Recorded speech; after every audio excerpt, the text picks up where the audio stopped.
But have a look here. This is that Wiperoconus I was talking about. And they grow in the cliff, but I never want to take them out of the cliff because I don't like chopping out of the cliff like that. But this is a section that's rolled down the river, and it's got huge sections of Wiperoconus in it. Look, there's one. Look at that beautiful one. Oh, it's so soft. It's like super crumbly. Ooh, how am I going to get this back? Might just have to dig around it. I want to keep it intact if I can. Oh, it's got so much Wiperoconus in it. That's awesome.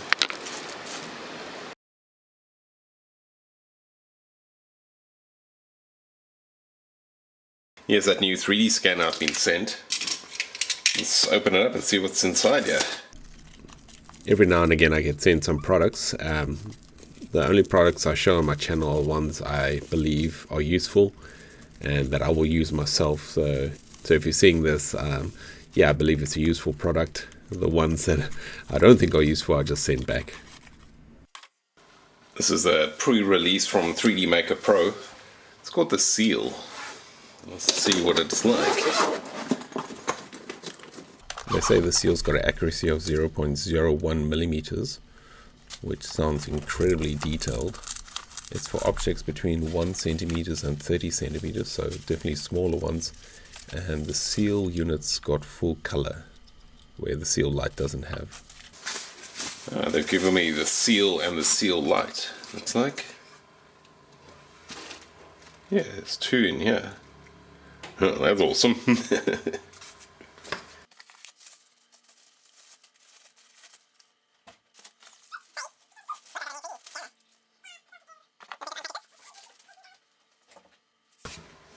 That's a fancy holder.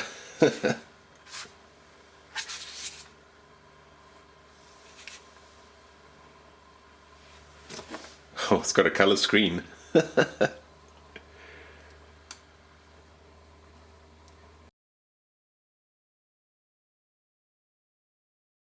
I'm just holding the scan in my hand and trying to get as many angles on this piece of Wiperoconus as possible. Lost the tracking there a little bit, but quickly found it again. In some software, once it loses tracking, it's done for. And software is what really makes or breaks a 3D scanner. You can have a really good piece of hardware, but if the software is not good enough, you know, it's pretty useless. This is the point cloud. So it's just made a whole bunch of points. And what's really nice is you can now see if there's any gaps. I should have done a little bit more on the one side there. And this is the merged 3D model. It's a pretty accurate representation of that Wiperoconus. The top there, the texture's a little bit out of focus. So I'll probably redo it to get that top bit in focus a bit more. But yeah, that's what it looks like. And there's a beautiful piece of petrified wood down there. I think it's petrified wood, I haven't picked it up yet. Oh yeah, that is. Look at that. That's quite an interesting piece. Right here on the corner of this river.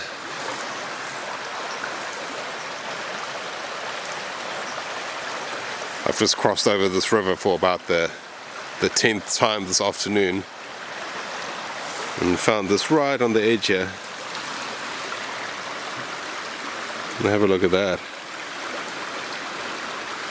That's a real interesting texture.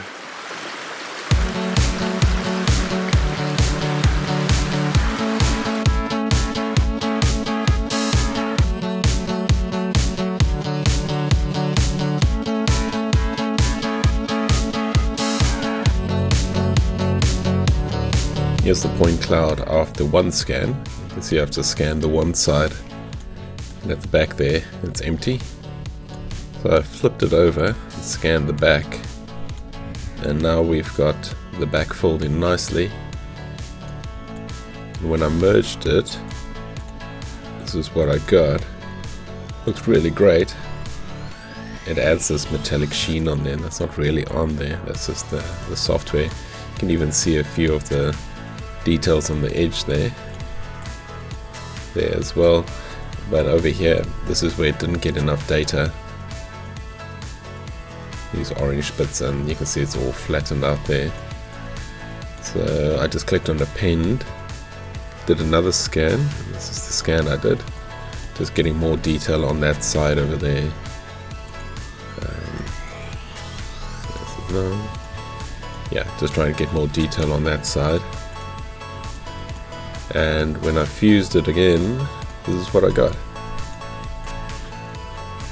So you see it's filled in the detail over there. Pretty good 3D model of some petrified wood, and this only took me like 15 minutes. Maybe, yeah, maybe a bit less. Now I can upload this to Sketchfab and share it with everyone. And also have a really good record of one of my fossils. Here's a tiny crab I found a while back. Let's go see if we can 3D scan it. And there's a little claw there.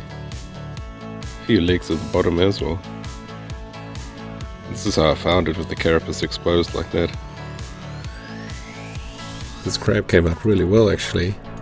There's one of the legs tucked in under it. There's another leg. There's that claw, the big right claw. I think that's a little bit of the left claw. And then you can see the carapace there. A little bit fuzzy on top. I think it's because I was using it at 3D scan at quite a low angle.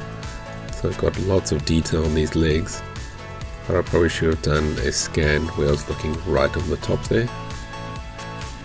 Still, that's a really nice 3D model. It only took like 10 minutes, which is the main thing. If you use photogrammetry, you'll get an amazing texture, but it'll take you a day, or half a day at least. It takes ages to do photogrammetry, where you take photos. You'll take like 300 photos of this.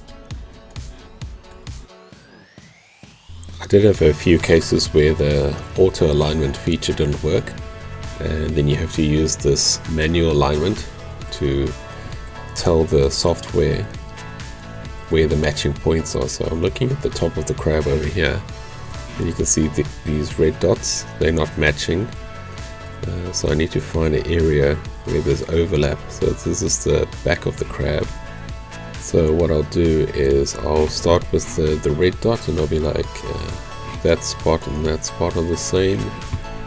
Then move to the green one, and like you can see that dark section and that dark section, and then for 3 I can see that area and that area. So they're matching, even though this one hasn't got the top area. This one's got the top area, it hasn't got the bottom area, and now the software will know how to align it. Sometimes the auto alignment works. Every now and again you have to do this, and now you've got it nicely aligned here, so it's got the bottom and the top over there. Thanks for joining me everyone while we tested out this cool little 3D scanner. It's got some software coming which will allow me to take this out into the field. You can see it takes your phone on there as well, and then you don't need your computer with you, so you can just do 3D scans in the field, which is going to be great for those big concretions that I can't get home. At least I'll be able to make a 3D model of it and share it that way. I'll put a link to the crowdfunding campaign for this 3D scanner in the description of the video. Stay safe and I'll see you on the next hunt.